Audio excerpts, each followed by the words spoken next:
Bonjour à toutes et à tous, bienvenue à notre webinaire d'information que nous avons souhaité organiser aujourd'hui pour plusieurs raisons.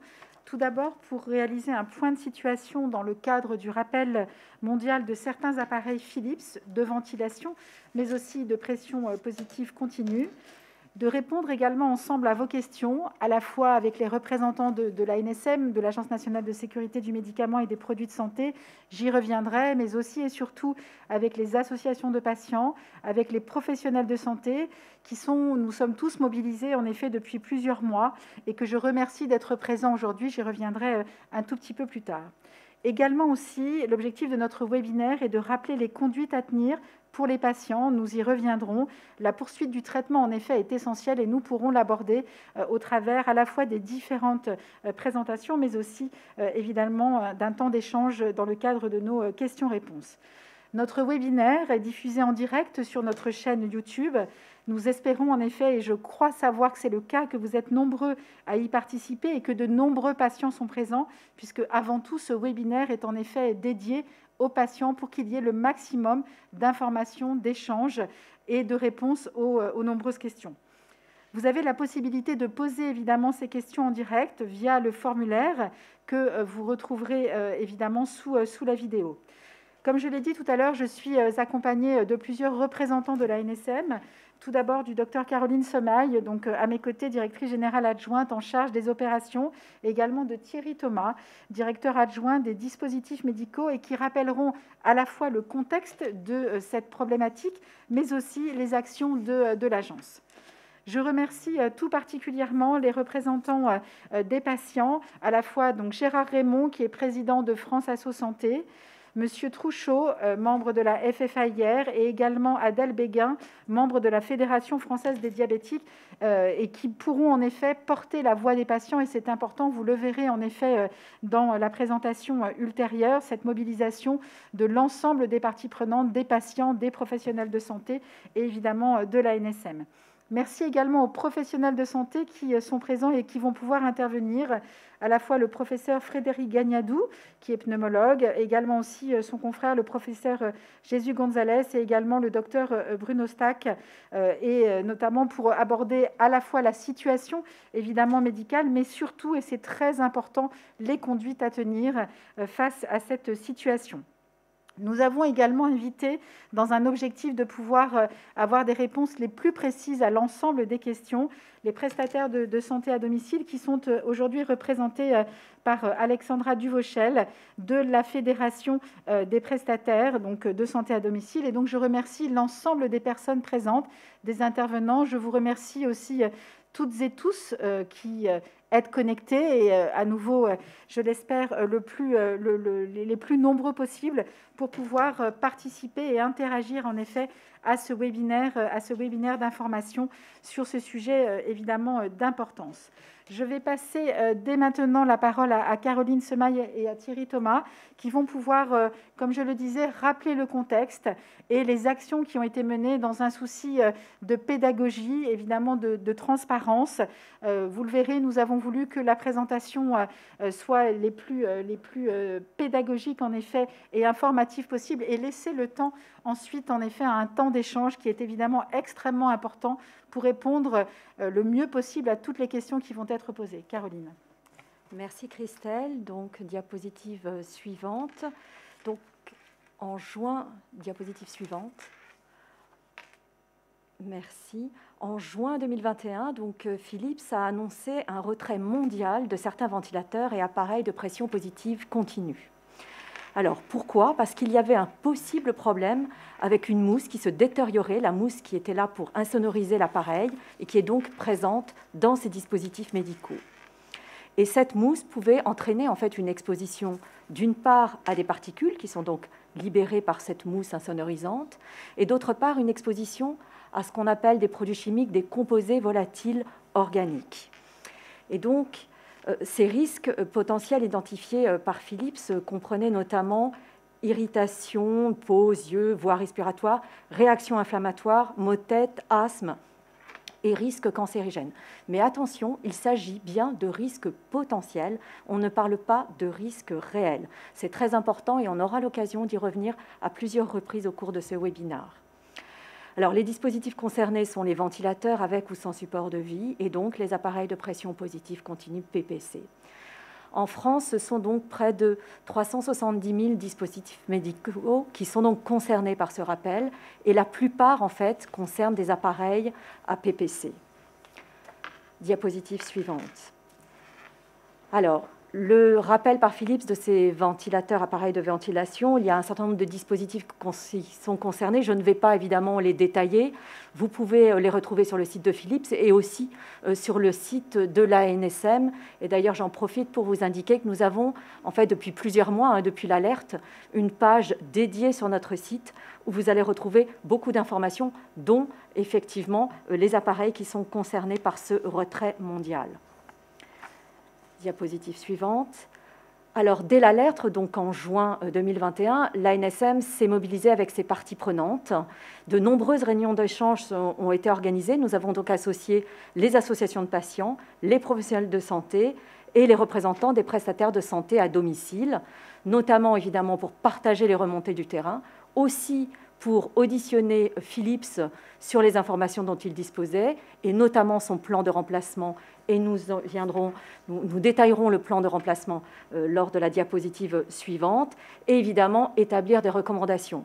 Et c'est vraiment, les recommandations a été un souci très important pour l'ANSM, et dès l'annonce du retrait, nous avons publié sur notre site, moins d'une semaine après, les premières recommandations, donc en juin 2021, que nous avons mises à jour en 2021, et en juillet 2021, et bien entendu, nous avons fait ça avec les sociétés savantes, avec les spécialistes.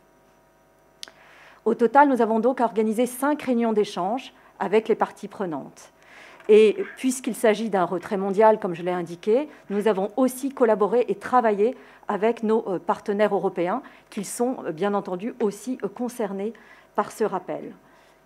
Et je vais donner la parole donc à Thierry, puisque dans le cadre des auditions de Philips, nous avons pu à plusieurs reprises discuter du plan de remplacement proposé par Philips. Merci. Donc, diapositive suivante, s'il vous plaît.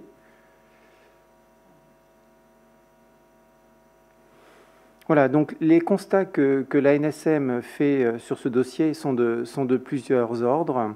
Tout d'abord, nous avons une action corrective que nous considérons comme non stabilisée, en particulier sur le plan de remplacement. Fin décembre 2021, la société Philips indiquait une fin de remplacement en septembre 2022, avec 75% des appareils remplacés en juin 2022.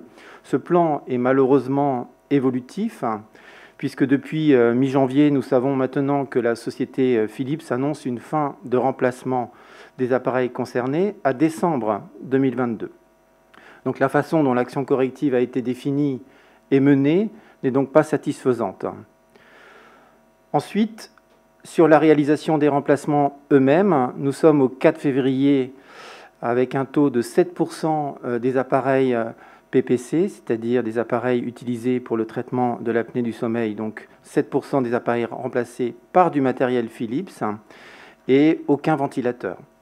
Cela ne veut pas dire qu'il n'y a pas eu de remplacement par d'autres appareils, d'autres marques, mais la conduite, en tout cas, du plan de remplacement avec des appareils Philips, son avancement, en tout cas, n'est pas acceptable 8 mois après le début donc, de cette action corrective. Autre point, nous considérons également donc, que la communication vers les patients, vers les prestataires de soins à domicile, de santé, vers les autorités, n'est pas satisfaisante en contenu et en délai, notamment sur la qualité et le détail des informations qui nous sont transmises. Donc cela pose également la question de la transparence. Diapositive suivante, s'il vous plaît. Donc l'ANSM a pris en conséquence une décision de police sanitaire, l'objectif étant d'amener Philips à accélérer le remplacement des ventilateurs et des appareils de PPC concernés.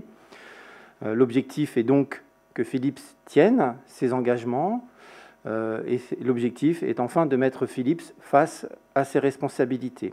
Donc cette décision prévoit notamment de figer un calendrier de déploiement donc de l'action en France, avec une dynamique qui est de 75% des remplacements menés au mois de juin et 100% des remplacements menés en décembre 2022, de réserver les nouveaux appareils mis sur le marché au remplacement exclusivement, de prioriser également les remplacements en fonction des retours du marché, donc des retours transmis par les patients et dont Philips a connaissance, de mettre en place une étude épidémiologique. Il s'agit d'une responsabilité donc d'un fabricant de dispositifs médicaux d'effectuer un suivi après mise sur le marché des dispositifs, notamment concernant la sécurité de l'utilisation de ces produits.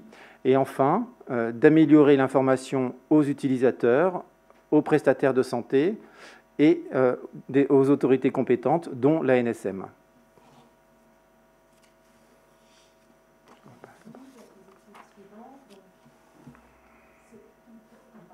J'ai oublié le micro. Diapositive suivante. Donc, quelle est la conduite à tenir pour les patients concernés? On aura l'occasion d'y revenir très largement au cours du webinaire, mais déjà, il est très important de ne pas arrêter le traitement, quel que soit le type d'appareil utilisé. Parce que, d'une part, d'un côté, l'arrêt du traitement présente un risque clair à court terme, par exemple somnolence, accident de la route, un surrisque d'accident vasculaire, etc. Ça, ce surrisque, on le connaît, il est réel. À l'inverse, de l'autre côté, on a un risque théorique de cancer, et c'est vraiment un risque théorique, et notamment d'après les données disponibles, les premières données disponibles depuis à peu près 6-8 mois, puisque depuis l'alerte en juin, on a collecté un certain nombre de données. Le risque de cancer lié à l'utilisation des ventilateurs et des appareils de PPC n'est pas avéré. On a à la fois des données en vie réelle, je pense notamment à des données d'une cohorte au Canada, et le professeur Gagnadou aura l'occasion d'y revenir et de détailler cette cohorte canadienne, qui sont donc des données rassurantes, qui n'ont pas de surrisque de cancer. Et d'autre part, Philips nous a aussi fourni des données complémentaires qui sont de nature vraiment, pour l'instant, à nous rassurer. Donc ça, c'est très important. Il s'agit vraiment d'un risque théorique d'un côté, et de l'autre côté, on a un risque réel à l'arrêt du traitement, mais nous aurons l'occasion d'y revenir. Donc bien sûr, votre pneumologue ou votre prestataire de santé à domicile vous contactera ou vous a déjà contacté afin d'organiser donc la réparation ou le remplacement de l'équipement, bien sûr en fonction de la disponibilité du matériel, parce que comme on le verra, il y a aussi au niveau mondial une problématique de pénurie de matériel. Alors, pour les patients concernés, évidemment, si vous présentez des céphalées, irritations, réactions inflammatoires, toux, pression thoracique, asthme, etc., bien entendu, la première chose à faire, c'est de consulter votre médecin. Il faut passer à la diapositive suivante. Voilà, merci. Parce que ça peut être lié à l'appareil ou ça ne peut ne pas être lié du tout à l'appareil. Et donc, il faut absolument que vous soyez pris en charge et qu'il y ait un diagnostic de posé. Donc, de toute façon, vous contactez votre médecin.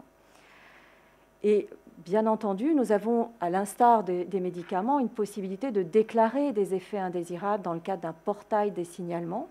Donc, vous avez tout à fait la possibilité de déclarer via notre portail les effets indésirables, et toutes ces déclarations sont enregistrées au niveau de l'ANSM et analysées. Thierry, est-ce que tu veux compléter ou...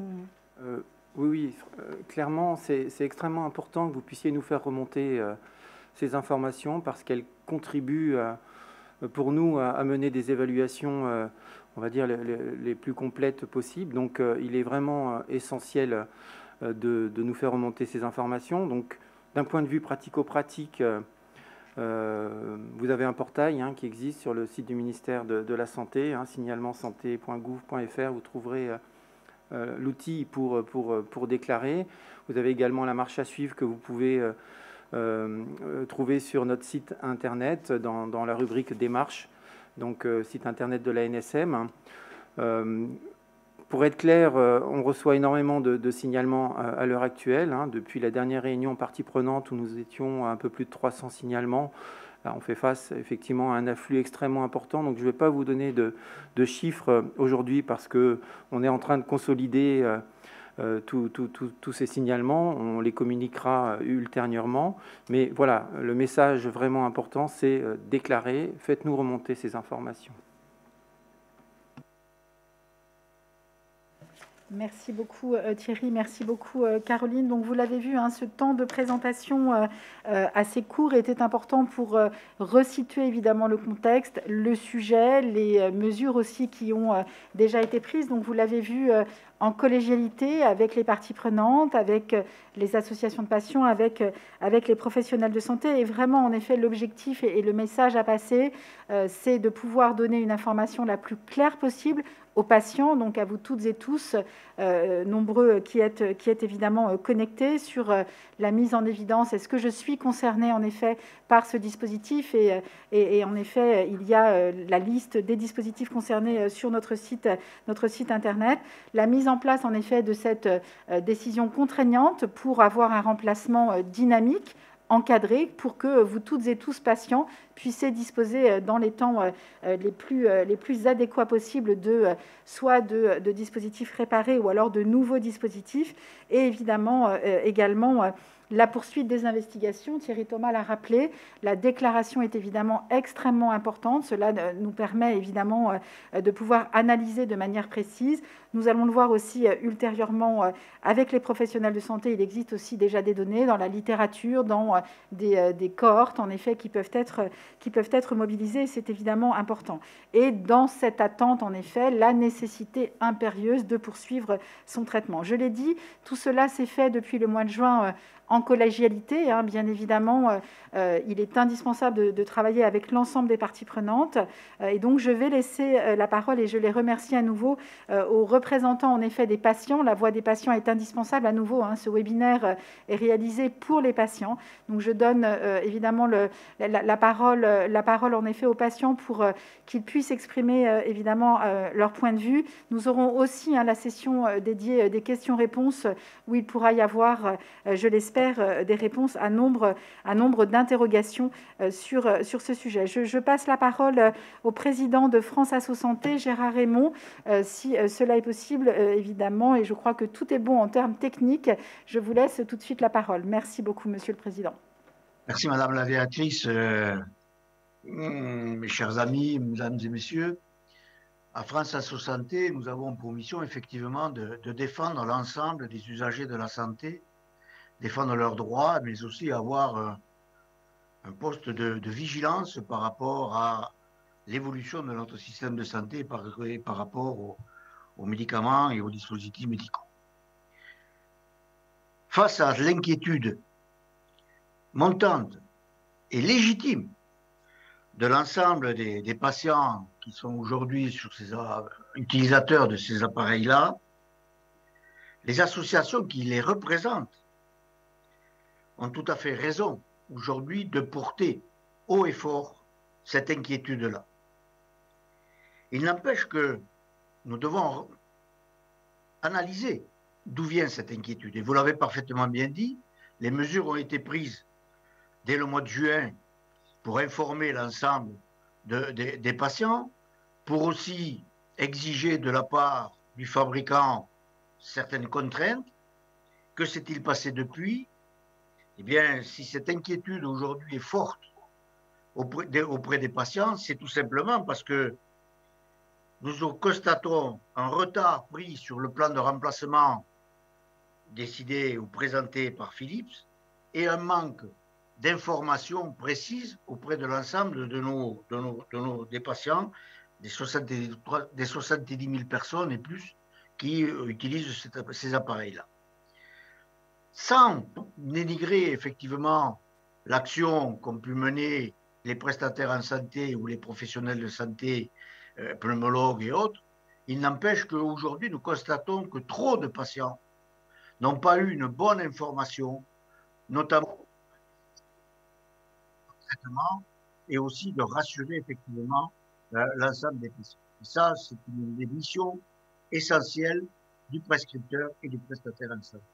Donc, raffermir effectivement ce message d'information, de consultation, d'accompagnement des patients, c'est votre mission. Ensuite, nous avons à effectivement exiger de la part du fabricant le remplacement le plus rapidement possible de ces appareils-là. Il n'est pas normal qu'effectivement, en quasiment 8 mois, on n'ait que 7% de remplacement, même si l'affaire est mondiale. Et donc, il nous appartient à nous, associations représentant les usagers de la santé, aux associations de patients concernés, d'avoir l'ensemble des outils qui peuvent leur permettre effectivement de mettre une pression supplémentaire auprès de Philips pour qu'il accélère le remplacement de ces dispositifs médicaux défectueux. Enfin, le troisième point qui nous paraît important, c'est certes, vous l'avez dit, il faut que Philips fasse des études épidémiologiques, c'est bien, mais nous souhaiterions que ce soit aussi l'Agence nationale de sécurité du médicament qui fasse une étude indépendante, une vraie étude indépendante sur la situation sanitaire de ces patients-là vis-à-vis de ce dispositif médical. Là encore, une fois de plus, les données de santé de l'assurance maladie, mais aussi, nous en sommes persuadés par l'expérience que nous pouvons avoir, les cohortes de patients comme les prestataires, mais surtout les médecins prescripteurs, doivent nous permettre de pouvoir faire des essais comparatifs sur les effets secondaires et néfastes que pourraient avoir ces patients-là avec l'utilisation de ces outils défectueux. Donc, pour ce qui concerne France Asso Santé, 3 priorités aujourd'hui: renforcer l'information auprès des patients, et le webinaire que vous avez mis ici en place, que nous faisons ce soir, doit permettre effectivement d'informer d'une façon scientifiquement et d'une façon particulièrement responsable l'ensemble de nos concitoyens. Deuxièmement, prendre les moyens qui sont en notre pouvoir pour exiger de Philips qu'il renforce et qu'il accélère le remplacement de ces dispositifs. Enfin, véritablement prendre une étude scientifiquement prouvée pour pouvoir avoir une analyse forte des effets secondaires de cette crise-là. Ça nous paraît extrêmement important, et nous serons évidemment, vous le savez, extrêmement vigilants au respect de ces mesures et de l'accélération, particulièrement du remplacement des dispositifs médicaux par Philips. Voilà ce que j'avais à dire dans un premier temps. Merci beaucoup, Monsieur le Président, pour ces propos extrêmement clairs et évidemment que nous partageons. Voilà, on en a déjà longuement échangé. Je vais passer la parole à Monsieur Christian Trouchot, qui est membre du conseil d'administration de la FFAIR et qui est président de l'association ERAS. Monsieur Trouchot, je vous laisse la parole. Madame, merci. Mesdames, Messieurs, bonjour. Alors, après ce qu'a dit notre collègue Gérard Raymond, où il a bien précisé la situation, notre fédération, c'est vrai qu'elle est très inquiète. Elle est très inquiète parce qu'initialement, il y a eu un grand silence de Philips. Et notre souci à nous, c'est qu'en fait, à l'heure actuelle, on se retrouve entre le marteau et l'enclume. Nous sommes... L'enclume, c'est notre pathologie et tout ce qui va avec. Et le marteau, c'est l'appareil que l'on met le soir sur notre nez. Et nous sommes au milieu. Nous connaissons notre pathologie et nous avons fait confiance jusqu'à présent à une machine. C'était Philips. Or maintenant, ça pose de gros problèmes. Et on ne sait plus quoi faire. Alors, comme j'ai dit à beaucoup de gens, attention, entre le pire et le moins pire, choisissons intelligemment et prenons le moins pire. Et je suis, au nom de la Fédération des insuffisants respiratoires, nous tenons à dire à chacun et à chacune, continuez votre traitement, continuez à utiliser votre machine, parce que les conséquences sont bien trop importantes. Mais ne reste que pour l'instant, Philips a donné très peu de réponses, que le remplacement des machines ne se fait pas normalement. Comme disait Gérard, au bout de 8 mois, on n'est qu'à 7%. Et que Philips s'est fait un peu tirer l'oreille depuis le mois de juin l'année dernière. Voilà ce que j'avais à dire, Madame la Directrice, en vous remerciant. Merci beaucoup, monsieur le Président. Je partage évidemment l'inquiétude des patients et c'est bien l'objectif en effet de ce webinaire, hein. Cela a été rappelé par vous-même et également par le président de France Asso Santé, d'avoir cette information la plus factuelle, précise, la plus juste évidemment aussi. Voilà, ce format en effet de webinaire est important pour partager tous ensemble l'état de la situation, ce qui pourra être mis en place et notamment répondre aux questions. Je propose... me permets... Allez-y, je vous en prie. Veuillez m'excuser, j'avais oublié un détail. Je vous en prie. Veuillez excuser. Un détail qui a son importance. Nous avons eu des témoignages de gens qui nous ont dit, suite au passage dans la presse, les machines ont été changées. Des machines Philips ont échangé contre d'autres machines Philips et j'ai en tête le témoignage d'une dame qui m'a dit, écoutez, mon prestataire est venu, il m'a ouvert le carton, c'était une machine toute neuve. Et à tous ceux qui nous écoutent, je dis la chose suivante, mais attention, pas d'affolement non plus, mais ça peut exister. C'est comme les voitures. Vous achetez une voiture en février 2022, elle a pu être fabriquée en fin 2020 et début 2021. Donc, je dis à cette dame, vous retournez la machine, vous prenez le numéro de série, vous allez sur le site Philips et vous rentrez le numéro de série et vous regardez. 1 heure après, elle m'appelle, elle était totalement horrifiée. La machine neuve qui sortait du carton faisait partie des machines qui étaient rappelées. Donc, c'est un signal, si vous m'autorisez, hein, un signal que je lance en disant, attention, quand on vous livre une machine neuve Philips, retournez, regardez le numéro de série et allez quand même sur le site, on ne sait jamais. Voilà, merci madame. Merci monsieur, merci pour ce témoignage et nous l'aborderons au moment des questions-réponses. Évidemment, nous l'avons déjà dit, nous appelons à la responsabilité de chacun et de chacune, et donc de l'ensemble des acteurs, évidemment de l'acteur industriel, le fournisseur Philips, mais aussi évidemment des prestataires de santé à domicile. Mais je vous propose que nous puissions aussi revenir sur ce point lors de la session des questions-réponses. Je vais passer la parole à madame Adèle Béguin, qui est membre de la Fédération française des diabétiques, pour en effet porter aussi évidemment la voix des patients. C'est une des associations qui est membre de nos réunions d'échange que nous avons en effet depuis le mois de juin 2021. Madame Béguin, je vous en prie. Merci Madame la directrice.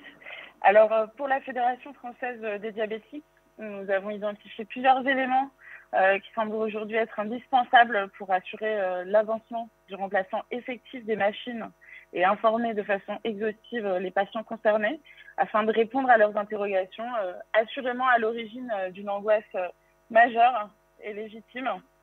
Le premier point, c'est la nécessité de faire usage de toutes les ressources disponibles en France pour collecter les données toxicologiques et cliniques permettant d'engager dans les meilleurs délais un travail de croisement et d'analyse dans le but d'objectiver les risques réels pour la santé des personnes. Second point, déployer le plus rapidement possible les leviers associés à la décision de police sanitaire de l'ANSM afin de contraindre Philips à accélérer le rythme du remplacement des machines conformément au délai annoncé dans le plan de remplacement. Troisième élément, solliciter les médecins prescripteurs d'une part, mais également les prestataires de soins à domicile, dans le cadre de la responsabilité qui est la leur, d'assurer l'information auprès des patients, mais aussi la sécurité et la maintenance des machines. Plus globalement, la fédération se questionne également sur les difficultés opérationnelles de coordination dans le cadre de cette alerte qui a été lancée en juin 2021 et sur le vide juridique existant quant à la possibilité de raccourcir les délais de mise en œuvre de l'action en cas de défaillance des dispositifs médicaux.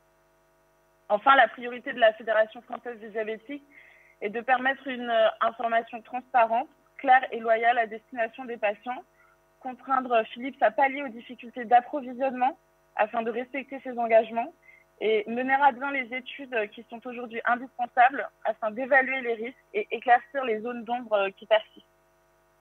Je vous remercie. Merci beaucoup pour ces propos et cela se voit au travers de vos 3 expressions. On a évidemment des objectifs évidemment tous communs, à la fois l'information, à la fois la dynamique de remplacement, également aussi des connaissances plus approfondies sur le risque potentiel, hein, quel qu'il soit, et évidemment au travers d'une coordination importante et de la mobilisation d'études ad hoc. Je vous propose dès à présent de pouvoir passer la parole aux professionnels de santé, et c'est évidemment très important d'avoir la parole, en effet, notamment du professeur Gagnadou, donc pneumologue à la fois sur la situation évidemment médicale, les conduites à tenir, et c'est quelque chose qui est évidemment important. Donc je vous passe de suite la parole et je vous remercie pour votre présence. Merci, Madame la directrice. Donc, bonsoir à Mesdames et Messieurs. Alors moi, je vais vous parler plus spécifiquement du problème des apnées du sommeil, dont on a compris qu'en termes de fréquence, c'était le sujet le plus important de la situation qu'on vit aujourd'hui. Et puis, je pense que mes collègues, les professeurs Gonzalez et Dr Stack, pourront compléter peut-être pour parler plus du problème de l'insuffisance respiratoire et de la ventilation. Je vous laisse passer les diapos, la suivante. Alors, simplement pour replacer les choses dans leur contexte, la maladie dont vous souffrez, pour ceux qui nous écoutent ce soir, les apnées du sommeil, c'est une pathologie très fréquente. On estime 400 millions d'individus dans le monde potentiellement touchés par les apnées du sommeil, qui est caractérisée, comme c'est illustré ici, par une fermeture répétée de la gorge pendant le sommeil, qui survient à une période où vous êtes endormi, donc vous n'allez pas vous rendre compte de ça, vous n'allez pas être conscient de ça. Néanmoins, ça va avoir des conséquences immédiates tout à fait délétères pour la santé. Baisse du taux d'oxygène répété dans le sang, c'est comme une sorte d'asphyxie pendant le sommeil. Fragmentation du sommeil, alors pourquoi? Parce que le seul moyen que vous avez inconsciemment, encore une fois, de réouvrir vos voies aériennes et reprendre votre respiration, c'est d'alléger le sommeil, ce qui va appauvrir le sommeil en sommeil non profond et fragmenter le sommeil. Et puis, ceci va générer une sorte de stress à une période où vos organes sont théoriquement au repos, avec des élévations de la pression artérielle, des élévations de la fréquence cardiaque qui ont été parfaitement bien étudiées. Diapo suivante. Alors, on a fait le diagnostic de cette maladie chez vous devant des symptômes dont vous vous êtes plaint auprès de votre médecin, de votre pneumologue, des ronflements, des phénomènes d'étouffement nocturne, parfois on appelle de la nicturie, qui peut être très invalidant, donc d'uriner plusieurs fois la nuit, et puis surtout un handicap dans la journée avec de la fatigue, de la somnolence, un sommeil perçu comme non récupérateur, des troubles de la vigilance. Et puis on a confirmé cette maladie par un enregistrement au cours du sommeil qui a permis de mettre en évidence un nombre important, anormalement élevé d'apnées au cours de votre sommeil. Diapo suivante. Alors, on a beaucoup étudié au cours de ces 20 ou 30 dernières années les conséquences à long terme des apnées du sommeil. Elles sont réelles. Il y a une conséquence qui est liée aux troubles de la vigilance, à la somnolence la journée, c'est le risque accidentel. Donc, il faut retenir que les apnées du sommeil multiplient par 2 à 3 le risque d'accident de la voie publique, d'accidents automobiles, et puis ce sont des accidents plus graves, malheureusement, accidents par endormissement, donc sans réflexe de freinage, avec des dommages corporels plus importants. Ensuite, on a très étudié les conséquences cardiovasculaires des apnées du sommeil. Si vous avez des apnées du sommeil non traitées pendant de nombreuses années, vous avez plus de risques de développer de l'hypertension artérielle, et en plus, c'est une hypertension artérielle qui est souvent résistante aux médicaments, qui va nécessiter plusieurs traitements pour la contrôler. Vous avez plus de risques de faire des troubles du rythme cardiaque, notamment ce qu'on appelle de la fibrillation auriculaire.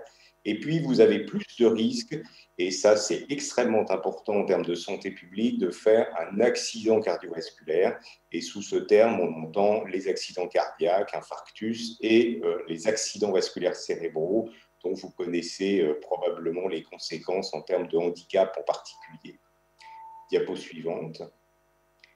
Alors, heureusement, il y a une trentaine d'années maintenant, il y a un traitement qui a été inventé, qui est donc la pression positive continue, qui est un traitement finalement assez simple de principe, qui consiste à insuffler de l'air sous pression dans la gorge, comme c'est illustré sur cette figure. de manière à s'opposer à cette fermeture de la gorge pendant le sommeil. On a découvert ce traitement et puis ensuite on en a étudié dans des cohortes, même dans des études comparatives pendant ces dernières dizaines, vingtaines ou trentaines d'années. On en a montré le bénéfice et on a montré que si vous utilisez ce traitement régulièrement, chaque nuit, vous avez un sommeil de meilleure qualité, vous avez une meilleure vitalité dans la journée, votre pression artérielle va baisser, vous avez moins de risques d'accident de voiture et vous réduisez le risque de présenter des événements cardiovasculaires dont j'ai parlé. Diapo suivante. Alors évidemment, si vous arrêtez le traitement, eh bien, le bénéfice de ce traitement va disparaître et on a étudié aussi de façon assez précise les conséquences de l'arrêt d'un traitement. Ça a été étudié, bien sûr, dans un cadre extrêmement réglementé de recherche clinique. Qu'est-ce qui se passe si vous arrêtez le traitement? En quelques jours, la somnolence réapparaît. Et puis, en quelques jours également, votre pression artérielle va réaugmenter, votre fréquence cardiaque va augmenter. Et ça a d'autant plus d'importance chez un patient qui a déjà une pathologie cardiovasculaire comme de l'hypertension artérielle. Et puis, à plus long terme, eh bien, si vous arrêtez le traitement, eh bien, votre risque d'accident de la voie publique réapparaît. Évidemment, c'est particulièrement critique pour des patients dont la profession est de conduire.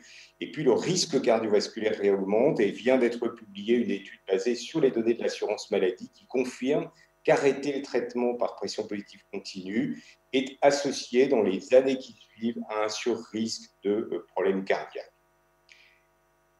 Diapo suivante. Donc voilà, on a clairement la certitude que les apnées ont des conséquences, on a clairement la certitude que le traitement qu'on a développé, la pression positive, améliore et réduit les risques liés à cette maladie. Et on a également étudié les conséquences potentielles, on a pu les mesurer d'un arrêt de traitement. Aujourd'hui, comme ça a été dit plus tôt, on a un risque potentiel putatif qui a été suggéré de cancer. La seule étude dont on dispose aujourd'hui pour évaluer la réalité de ce risque en vie réelle, c'est une étude de cohorte canadienne. Je vous l'explique en quelques mots parce que vous n'avez peut-être pas l'habitude de regarder ce type de figure. C'est une cohorte de patients au Canada qui est suivie depuis de nombreuses années. Pratiquement 7000 patients qui sont traités par pression positive continue depuis 7 ans. Et on a regardé, on a séparé les patients qui avaient été traités pendant cette durée par des appareils Philips. Vous voyez, ils sont 1220, à peu près 25% de ces patients, et les autres par des appareils non Philips. Et on a regardé dans cette cohorte qui est suivie année après année l'incidence des cancers. Ce que vous voyez, c'est que malheureusement, plusieurs de ces patients ont développé un cancer. On est tous malheureusement à risque de développer un cancer avec les années passant, mais ce que montrent ces courbes, c'est que le risque n'est pas différent chez les patients qui étaient traités par une machine Philips de ceux qui étaient traités par une machine non Philips. Les courbes sont toutes superposées les unes aux autres et il n'y a pas de surrisque de cancer. Donc la seule étude objective publiée dans une très très bonne revue de pneumologie aujourd'hui qui permet d'évaluer ce risque en vie réelle ne montre pas de surrisque à l'exposition des machines Philips. Voilà, donc ce que vraiment je tenais à montrer, c'est de bien prendre en compte les conséquences de la maladie, les bénéfices attendus du traitement, le risque potentiel de l'arrêt de traitement et en face de cela, un risque potentiel vis-à-vis duquel aujourd'hui, en particulier pour le risque de cancer, on n'a pas de preuves formelles en vie réelle. Voilà, je vous remercie pour votre attention et je laisse peut-être Jésus Gonzalez ou Bruno Stack compléter ce qu'ils souhaitent vous dire en plus de ce que je vous ai raconté là. Merci beaucoup pour votre intervention. Ce que je vous propose, sauf si évidemment à la fois le professeur Gonzalez et le docteur Stagg veulent tout de suite intervenir, sinon on pourra le faire au moment des questions-réponses. Hein, et nous avons beaucoup de questions, et ce qui est très bien, ce qui va permettre en effet de pouvoir à nouveau mobiliser les éléments de réponse et notamment face à ces interrogations. Donc merci à toutes et tous, hein, à chacun et chacune d'entre vous pour vos interventions. Comme cela a été rappelé à la fois par les patients et à la fois par les professionnels de santé, il est important, hein, vous ne devez pas arrêter votre traitement, c'est vraiment quelque chose qui est évidemment majeur. Pour autant, et comme je l'ai déjà dit, les investigations continuent et elles se doivent de continuer, notamment sur l'analyse de risques, des risques potentiels. Cela vient d'être présenté par le professeur Gagnadou, et c'est dans ce cadre que nous allons réunir prochainement ce que nous appelons dans notre jargon un comité scientifique temporaire. C'est un comité d'experts qui est à la fois composé d'experts professionnels de santé, d'experts également patients, donc avec le savoir expérientiel du patient, de scientifiques, pour permettre en effet de faire à la fois un état des lieux de tout ce que nous connaissons, également d'évaluer évidemment les risques potentiels liés à l'utilisation de ces machines et, si nécessaire, de faire évoluer les conduites à tenir. À la fois une dimension nationale, puisque, comme vous l'avez vu, nous avons, et on y reviendra juste après, nous avons en effet l'existence de nombreux professionnels de santé, de scientifiques, de bases de données aussi, qui peuvent être mobilisés, mais aussi une dimension internationale, une dimension européenne, puisque cela a été dit précédemment dans les premières slides de la présentation. En effet, c'est une dimension internationale. Il y a une task force européenne qui est mobilisée, et c'est important de pouvoir partager à la fois aussi en termes de données qui existent, en termes de bases de données, mais aussi sur les mesures mobilisées, et également avec nos homologues au niveau des États-Unis, avec la FDA. Donc ce comité d'experts va être mis en place rapidement pour faire l'analyse, continuer l'analyse de la situation et mobiliser ce qui est possible. Concernant en effet l'étude, et cela a été rappelé, le souhait a été porté notamment par l'ensemble des représentants des patients, et notamment par France Asso Santé, évidemment, et nous l'avons dit dès la prise notamment de notre décision de police sanitaire, nous évaluons la possibilité évidemment de faire cette étude épidémiologique indépendante. C'est extrêmement important, notamment à partir des données en effet du système national des données de santé, donc ce que l'on appelle les données de l'assurance maladie, également aussi les données qui sont collectées par les prestataires de santé à domicile. Et donc l'objectif est, au travers aussi de ce comité scientifique temporaire, est de voir ce qui est possible de mobiliser, ce que nous avons déjà, ce que nous pouvons en effet mobiliser, analyser, évaluer pour pouvoir mettre en place en effet cette étude indépendante. Donc vous le voyez, à la fois cette dimension d'information, cette dimension en effet de dynamique de remplacement qui est indispensable, de coordination entre l'ensemble des acteurs et de poursuite des investigations sur les risques potentiels pour adapter en permanence la conduite à tenir, avec évidemment cette information indispensable pour les patients. Je vous propose que nous puissions passer à la séance des questions-réponses. Nous avons en effet beaucoup de questions, et je vous en remercie. Surtout, n'hésitez pas évidemment à la fois à consulter notre site internet. Nous avons un dossier dédié sur le sujet, mais n'hésitez pas en effet à poser vos questions. Et donc je passe la parole à Caroline Semaille, qui donc sera le chef d'orchestre notamment sur les questions. Alors, merci Christelle. Alors, nous avons reçu un certain nombre de questions à la fois depuis hier, et vous en posez encore. Donc, on a toute une équipe, là vous ne les voyez pas, mais on a toute une équipe qui est en train de regarder toutes les questions que vous posez. Mais en fait, une grande partie des questions que vous posez actuellement ont déjà été posées depuis hier, parce que les préoccupations sont vraiment similaires pour vous, pour tous les patients. Alors, on y a un peu déjà répondu, mais c'est vrai qu'il y a beaucoup de questions sur comment savoir si mon appareil est concerné, qui dois-je contacter si mon appareil est concerné, et quand aurai-je un nouvel appareil. Donc, je vais peut-être donner, Thierry, tu vas donner quelques mots, et après, je vais peut-être donner la parole donc, à la représentante d'EPSAD, qui est donc Alexandra Duvauchel, qui a accepté d'être la représentante d'EPSAD et qui est donc présente pour répondre. Peut-être Thierry, quelques mots, et après, sur qui dois-je contacter si mon appareil est concerné. Je pense qu'il faudra que je donne la parole, bien sûr, à Madame Alexandra Duvauchel. Oui, donc du coup, on parle déjà d'appareils Philips, et tous les appareils Philips sont pas concernés. Donc vous avez une liste des appareils concernés par ce rappel qui figure sur le site de l'ANSM. Donc je vous invite à vous y reporter. Vous devez trouver également cette information sur le site de la société Philips. Donc c'est quelque chose qui est accessible. Ce qu'il faut savoir, c'est que les appareils concernés par le rappel sont des appareils qui ont été fabriqués avant avril 2021. Donc le moyen pour rechercher cette information, c'est de vous reporter sur les informations qui figurent sur votre appareil ou sur la notice, rechercher le numéro de série lorsque ça a été évoqué, comme ça a été évoqué tout à l'heure par M. Trouchot, il me semble, et donc ainsi remonter effectivement à la date de fabrication de cet appareil. Voilà. Et quoi qu'il en soit, si difficulté il y a pour vous pour retrouver ces informations, clairement, il faut contacter votre prestataire de santé à domicile, enfin le prestataire de santé à domicile qui vous a fourni l'appareil. Alors, c'est pour ça, je pense que c'est important que Madame Duvauchel, qui est donc le porte-parole des PSAD, puisse intervenir. Je vous donne la parole. Je vous remercie.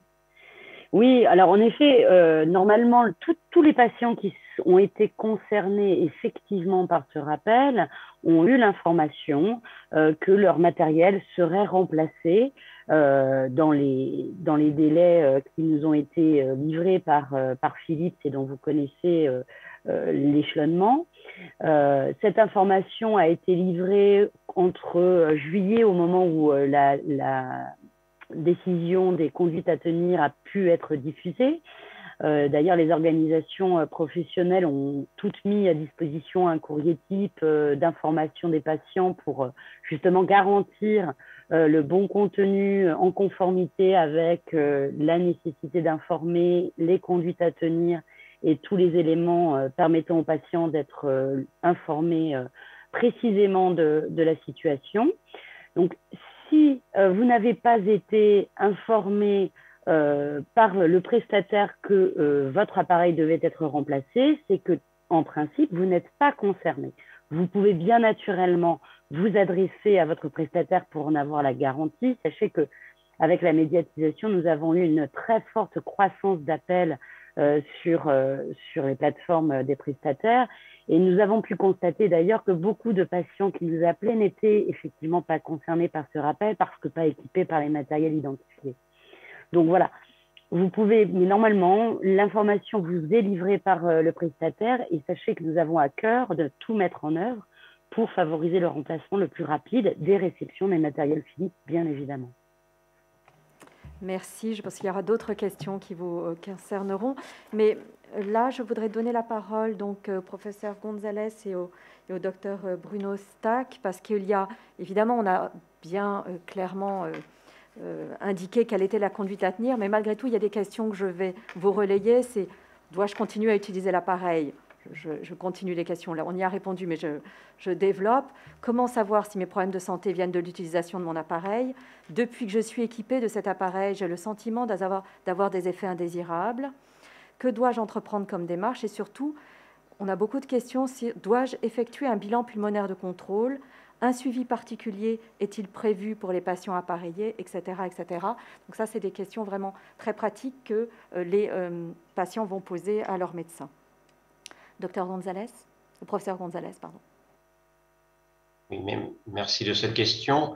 Écoutez, la chose à dire, là, à répondre, elle est très claire. Si vous avez des doutes, il faut consulter votre prescripteur, votre médecin. Pourquoi? Eh bien, parce que la réponse est oui, il y a des effets secondaires de cette thérapeutique qui sont connus, qu'il y ait ou pas des problèmes avec la machine.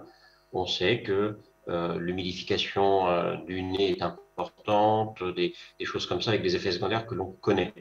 Donc oui, c'est très important de consulter pour que votre médecin fasse la part des choses entre les symptômes que vous avez, respiratoires, qui peuvent être des effets secondaires classiques de ces traitements, voire des effets secondaires d'une mousse détériorée, dont nous avons bien regardé les effets secondaires potentiels. Donc là, la recommandation principale, c'est comment faire, c'est de consulter son médecin si on a le moindre doute. Et non, il n'y aura probablement pas d'examen à faire parce qu'on connaît bien quand même les effets secondaires de ces machines et on saura y remédier et répondre à vos questions facilement. Donc, une consultation avec votre prescripteur est la chose la plus importante à faire. À savoir aussi que dans tous les effets secondaires, soit de la machine généralement et de ce traitement en général, ou des mousses ou de l'effet délétère des mousses sur les bronches, il n'y a pas lieu de consulter en urgence. Vous inquiétez pas, s'il y a un délai de quelques jours et quelques semaines, il n'y a pas d'urgence à le faire. Est-ce que le docteur Stack veut aussi compléter? Oui, allez-y.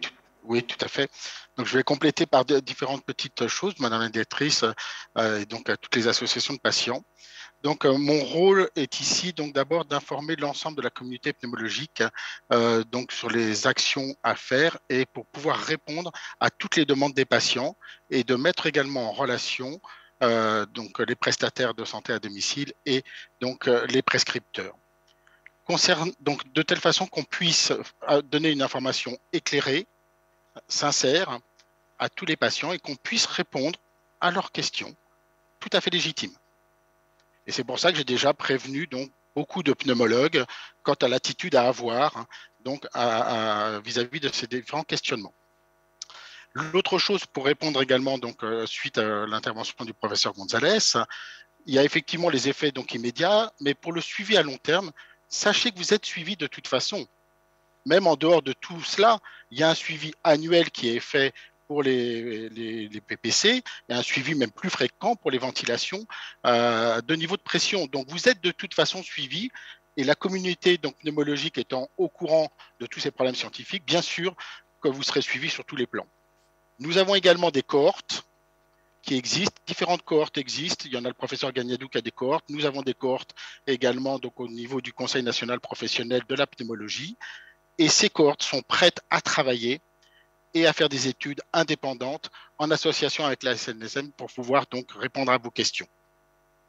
Donc mon rôle est de faire une information éclairée à l'ensemble de la communauté pneumologique avec donc toutes les actualités scientifiques et de bien sûr demander à l'ensemble des prescripteurs de vous répondre à toutes les questions que vous pourriez vous poser. Merci, Dr Stack. Vous avez parlé des cohortes parce qu'effectivement, on a évoqué au cours de ce webinaire à la fois la cohorte canadienne qui donnait des données rassurantes telles qu'ont été présentées par le professeur Gagnadou. Bien sûr, il y a d'autres cohortes en Europe sur lesquelles on devrait avoir bientôt aussi des données. Peut-être que le professeur Gagnadou, sur la cohorte française, vous voulez juste peut-être dire un mot ? Oui, merci Madame la directrice. Donc oui, pour apporter des éléments de réponse à ça, on a une cohorte qui s'appelle la cohorte sommeil des Pays de la Loire, qui est à peu près comparable à la cohorte canadienne dont je vous ai parlé tout à l'heure, c'est-à-dire qu'elle a suivi des patients diagnostiqués puis traités pour leurs apnées du sommeil depuis assez longtemps, parce que cette cohorte a été initiée en 2007. Et on a commencé à regarder, il faut un petit peu de temps pour conduire les analyses statistiques, donc je ne vais pas vous donner de résultats définitifs ce soir, mais on a commencé à regarder ce qui se passait au sein de cette cohorte, qui est également une cohorte appariée aux données du SNDS. Donc on a les informations exhaustives pour l'ensemble de nos patients. Et ce que je peux vous dire, encore une fois, en sachant qu'on doit consolider ces données, mais c'est qu'a priori, on ne trouve pas de sur-risque de cancer chez les patients traités par appareil Philips dans notre cohorte, qui représente à peu près, comme pour les Canadiens, entre 20 et 30% des patients. Pas de sur-risque après 6 ou 7 ans de traitement comparativement à des patients exposés pendant la même durée avec les autres appareils qu'on utilise couramment en France. Donc, il semble, sous réserve encore une fois de consolidation de ces données, on ait les mêmes résultats, à savoir l'absence de sur-risque identifiable de cancer dans cette cohorte en France. Merci. Donc on voit qu'effectivement, plus on progresse là aujourd'hui, plus à ce stade, les données sont plutôt rassurantes sur le risque cancérigène. Docteur Stack, vous voulez intervenir? Après, il faudra que je passe à d'autres questions parce qu'on en a beaucoup encore. Allez-y. Oui, simplement, on a beaucoup parlé de PPC qui va représenter l'ensemble, la plupart donc, des machines donc, responsables, mais il y a aussi la ventilation au niveau de pression, là qui intéresse donc, des insuffisants respiratoires, et c'est encore plus important de surtout ne pas l'arrêter. Parce que là, on s'adresse vraiment plus à des insuffisants respiratoires, et surtout là, donc adressez-vous à vos prescripteurs, à votre prestataire de santé pour pouvoir donc changer la machine dans les meilleures conditions. Merci beaucoup. Alors, on a évidemment beaucoup de questions sur la toxicité de la mousse. On a expliqué lors du webinaire que c'était lié éventuellement à l'émission de l'exposition à des particules, à des composés organiques volatiles. Mais bien entendu, donc on a dit que c'était un risque potentiel, on l'a dit et redit, mais Évidemment, la question qui vient, et elle vient de toutes parts, c'est est-ce que cette mousse est présente dans d'autres appareils de ventilation? Est-ce que les autres fabricants de respirateurs utilisent des produits similaires, etc. Donc on a vraiment cette question. Alors bien entendu, l'ANSM s'y est intéressée dès le premier jour. Donc on va vous donner des éléments. C'est évidemment une question tout à fait normale et on a des éléments tout à fait rassurants, évidemment, à vous donner. Thierry. Oui, effectivement, c'est un sujet qu'on a traité dès le début de cette crise. On a interrogé les différents fabricants qui mettent ce type d'appareil sur le marché français afin de s'assurer de l'absence effectivement d'effets indésirables ou de la conformité de ces produits. Donc ces fabricants nous ont confirmé avoir effectivement des tests de conformité pour l'ensemble des produits. On s'est aussi assuré, parce que c'était une question qui nous a été posée à plusieurs reprises lors des réunions avec les parties prenantes, que le fournisseur de la mousse n'était pas le même. Donc là aussi, on a obtenu des réponses sur le fait que voilà, l'origine de la mousse telle qu'elle figure, en tout cas qu'elle est utilisée dans les produits Philips, n'est pas la même pour celle qui est utilisée dans les autres produits, donc des autres fabricants. Merci. Alors après, on a une question. Pourquoi la NSM a attendu 9 mois pour agir? Donc, comme vous avez pu le voir, là, c'était une question avant le webinaire. Donc, j'espère que vous êtes bien convaincus qu'évidemment, on n'a pas attendu 9 mois pour agir parce que vous avez vu toutes les actions qu'on a menées dès l'annonce du retrait mondial de Philips, puisque moins d'une semaine après, nous avions déjà édicté des recommandations. Mais peut-être, Christelle, si tu veux... Oui, merci beaucoup Caroline. Ce qui est important, en effet, vous l'avez vu, c'est avant tout, dès que nous avons une alerte, c'est la mobilisation de l'ensemble des parties prenantes. Nous ne faisons jamais les choses seuls, bien évidemment, et c'est important. Nous le faisons avec les patients, avec les professionnels de santé, et puis nous nous adaptons. Vous l'avez vu, en effet, il y a eu, dès le mois de juin, il y a eu des mobilisations, il y a eu des conduites à tenir, il y a eu des échanges, il y a eu des plans de remplacement qui ont été proposés par Philips. Et puis, force a été de constater, en effet, à la fin de l'année 2021 et tout début 2022, que le plan n'était pas très dynamique et pas très diligent. Et donc, dans ces cas-là, eh bien, on tape du poing sur la table, très clairement, et on mobilise d'autres mesures, des mesures qui sont plus contraignantes. Et c'est cette mesure, en effet, de décision de police sanitaire, avec un seul objectif, que les patients puissent avoir accès le plus rapidement possible à des matériels, soit réparés, soit des matériels qui sont renouvelés. Et donc, on s'adapte en effet en permanence. Et comme cela a été vu aussi, on s'adapte sur l'analyse en effet des risques. Aujourd'hui, il y a une chose que l'on sait, et cela a été évidemment largement rappelé par les professionnels de santé, on sait le risque d'arrêter le traitement. Et on sait que c'est un risque qui est avéré. Et on sait en effet les conséquences extrêmement délétères. Sur les risques potentiels, en effet, présentés par ces appareils Philips, il y a des analyses, en effet, comme on l'a dit, qui sont en cours, des premières données, notamment sur le risque cancérigène, qui sont rassurantes. On continue à investiguer, mais en effet, ce dont on est sûr, c'est que le risque d'arrêter le traitement est extrêmement délétère, et donc il faut évidemment continuer à poursuivre son traitement. Mais on s'adapte en permanence, et en effet, avec une information majeure qui est indispensable, et on continuera en effet, y compris possiblement sous ce type de format. Mais je vois que le professeur Gagnadou a levé la main, enfin en tout cas, elle souhaite prendre la parole, en tout cas, si je le vois bien.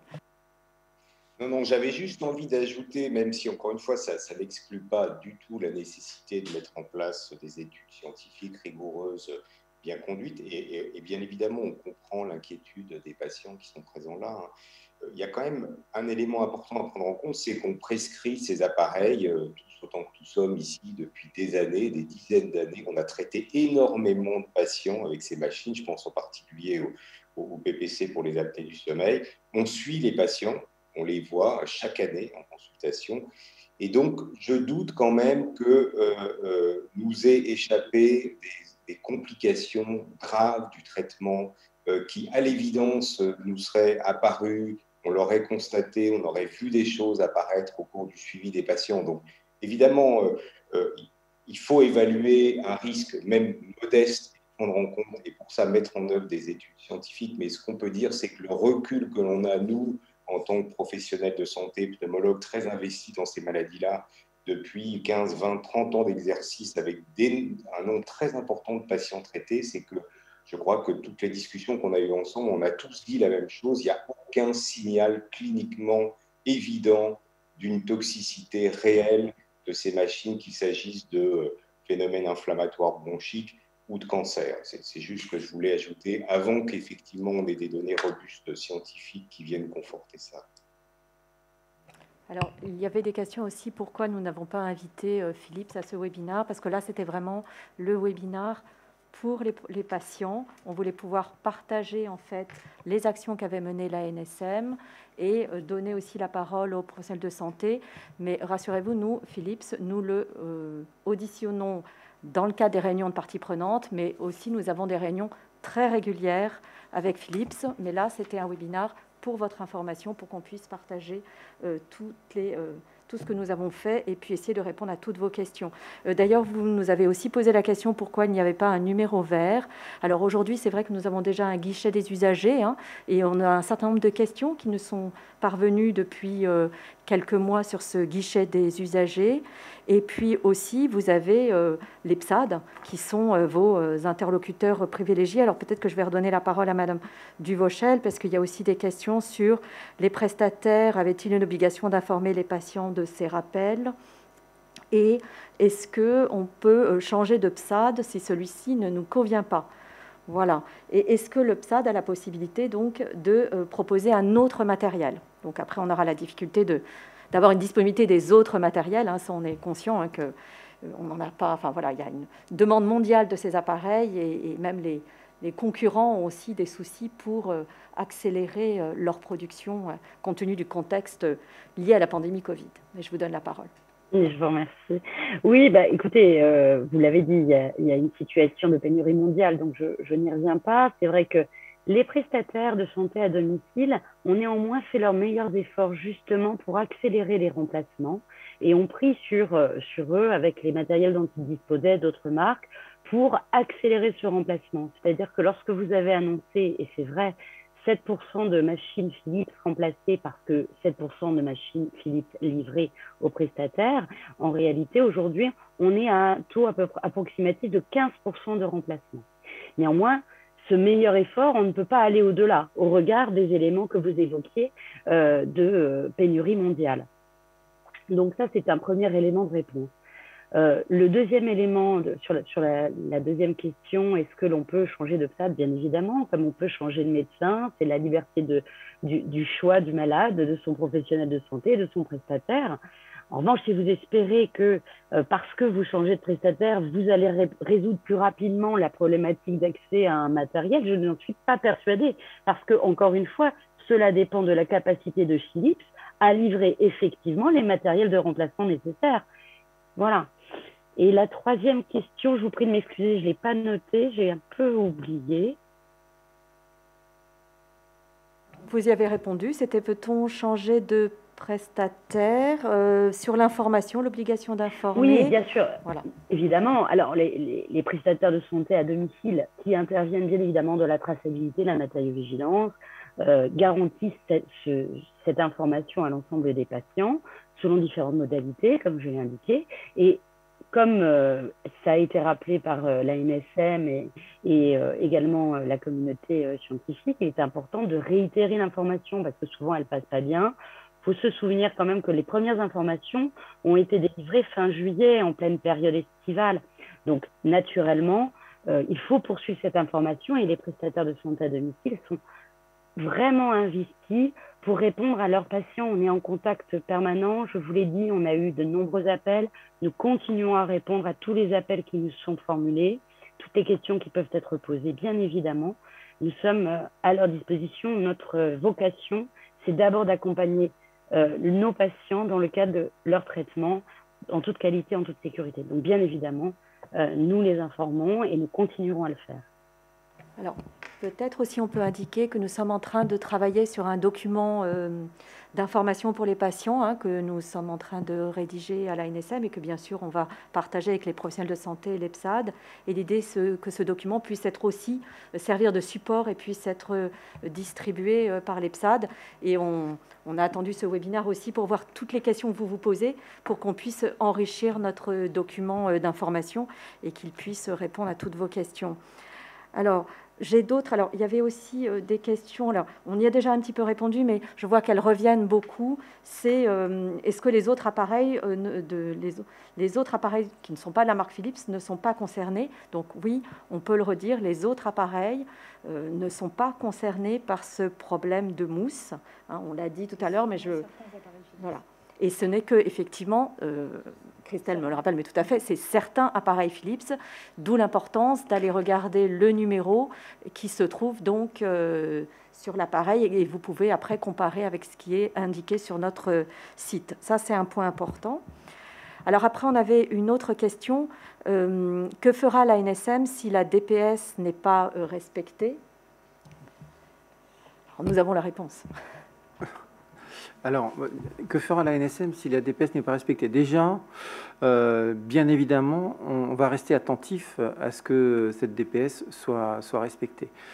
C'est la première chose, c'est-à-dire qu'on a des contacts réguliers, bien évidemment, avec la société Philips et on va s'assurer que cette DPS est bien mise en œuvre. J'en profite pour répondre du coup à ce qu'a évoqué Madame Béguin tout à l'heure, c'est que il n'y a pas de vide juridique en soi, c'est-à-dire que si on constate effectivement des événements où on a à disposition des informations nouvelles, on peut être en mesure de prendre une autre mesure, une autre DPS, une autre décision de police sanitaire qui apporte des éléments effectivement peut-être plus contraignants. Voilà. Donc il n'y a pas en soi de vide juridique. Après, ce qu'il faut savoir, c'est que tout simplement, le non-respect d'une décision de police sanitaire peut faire l'objet de poursuites pénales. Mais bon, donc là, on change de paradigme et la nature de ces poursuites appartient au juge qui se saisira de ce dossier. Alors, je vois que Madame Béguin a levé la main. Allez-y, je vous donne la parole. On ne vous entend pas. Oui, pardon, vous m'entendez voilà, là? Ça y est, oui. Très bien, allez-y. Merci beaucoup. Je vous remercie, Monsieur Thomas, pour ces éléments de réponse. Alors, néanmoins, à ma connaissance, il n'y a pas de dispositif dans la réglementation française permettant de contraindre le fabricant à prendre les mesures nécessaires et proportionnées en cas de défaillance d'un dispositif médical. Contrairement à ce qui existe en matière de médicaments. Peut-être que je me trompe, mais en tout cas, voilà, c'est un constat qu'on avait dressé déjà au Alors, préalable. excusez-moi, en fait, on ne vous a pas très bien entendu. Est-ce que vous pouvez répéter, s'il vous plaît, juste la fin, là? Oui, pardon, alors je ne sais pas où vous en étiez arrêté, mais je disais que dans la réglementation française, aujourd'hui, je ne suis pas certaine qu'il existe un dispositif juridique qui permettent de contraindre le fabricant à mettre en place les mesures nécessaires et proportionnées permettant de réguler la défaillance d'un dispositif médical, contrairement à ce qui existe en matière de médicaments.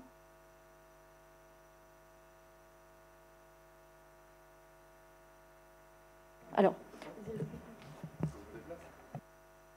non, mais en fait... À moins que M. Raymond veuille compléter, et après on répond. C'était sur... Si, il y a toujours des moyens de pouvoir contraindre l'industriel. Nous sommes nous-mêmes en train de réfléchir à une procédure de référé-injonction à l'encontre de Philips pour accélérer le remplacement des dispositifs défectueux. Il y a toujours des mesures et nos conseils juridiques sont en train de travailler là-dessus. Donc, si par hasard, effectivement, on continuait à percevoir une certaine lenteur chez Philips, peut-être que nous mettrons nos menaces à exécution. Et alors en complément, bon, là, on ne va pas rentrer dans des détails techniques, hein, mais la réglementation relative aux dispositifs médicaux a évolué. Dernièrement, on a un règlement qui régit cette réglementation, donc c'est quelque chose qui s'impose à tous les États. Ce règlement comprend quand même un certain nombre d'exigences, que ce soit des exigences de sécurité, de performance, comprend également des exigences en termes de mise en place d'actions correctives, de conduite d'actions correctives. Et donc, clairement, c'est un outil qui est également opposable, je ne vais pas dire utilisable, mais opposable en tout cas à la société Philips. Elle doit en tenir compte. Et si elle n'en tient pas compte, quelque part, elle se met en infraction par rapport à la réglementation européenne. Voilà, dès lors qu'il y a un produit défectueux, il y a une responsabilité qui va avec ça. Alors, il y avait aussi des questions.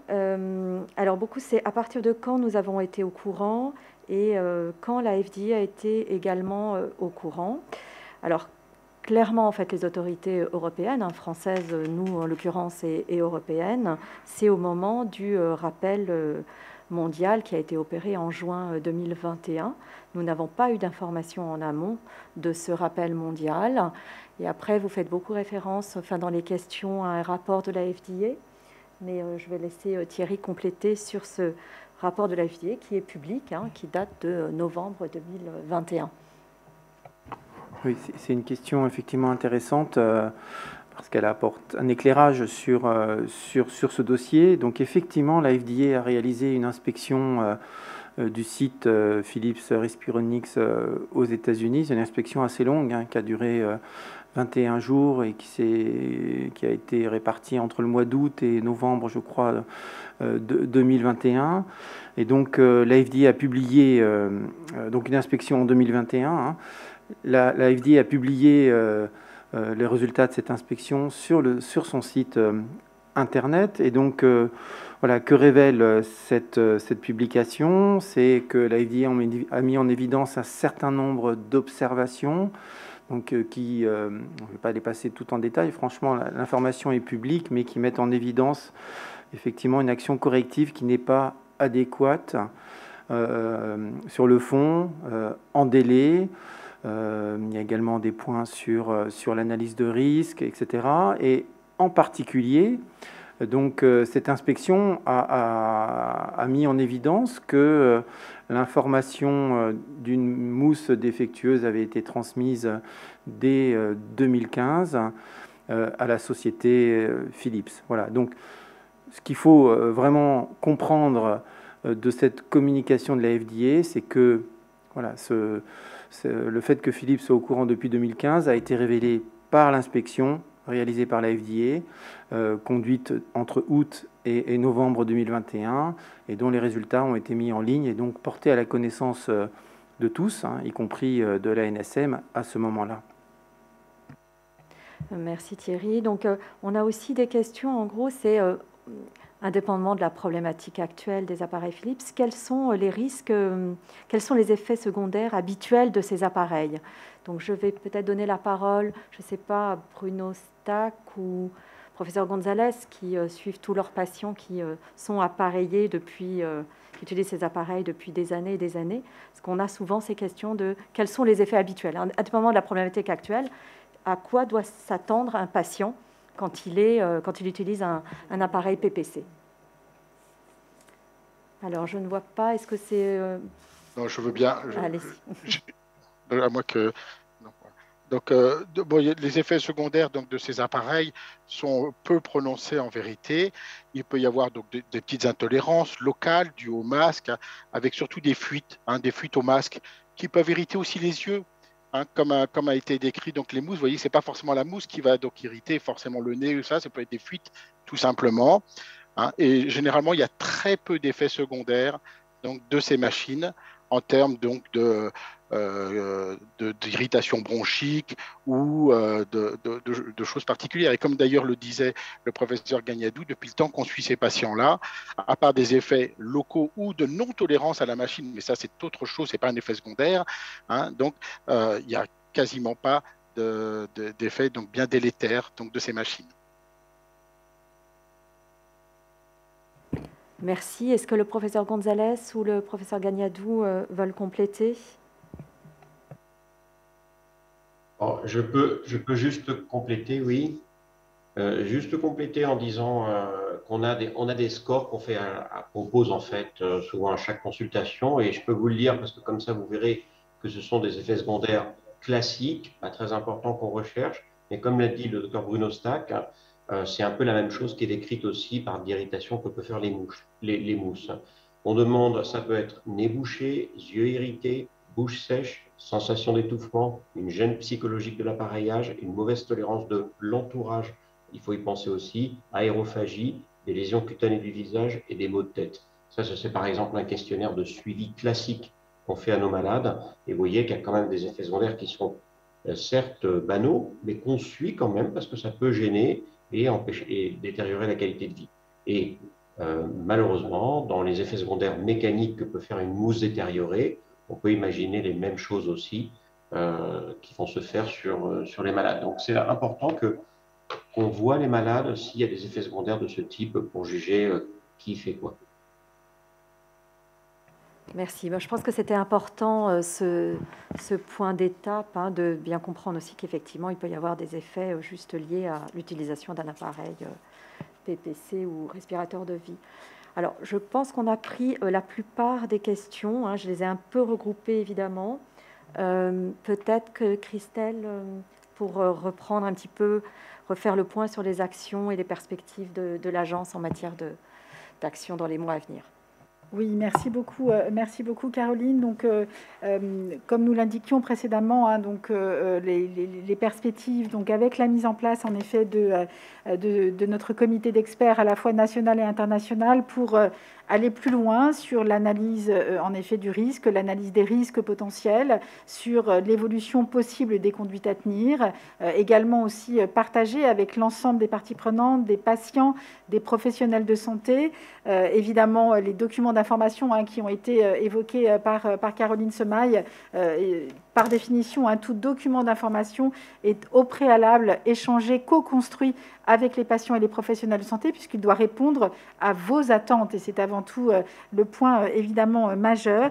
Et puis également, en effet, dans le cadre de ce comité, pouvoir aussi envisager par rapport notamment aux modalités de remplacement. Et lorsque, et nous l'espérons, et c'est même plus qu'un espoir, puisque nous avons pris une décision contraignante pour que la dynamique de remplacement soit la plus rapide possible et qu'il puisse y avoir un accès dans les meilleures conditions possibles pour les patients.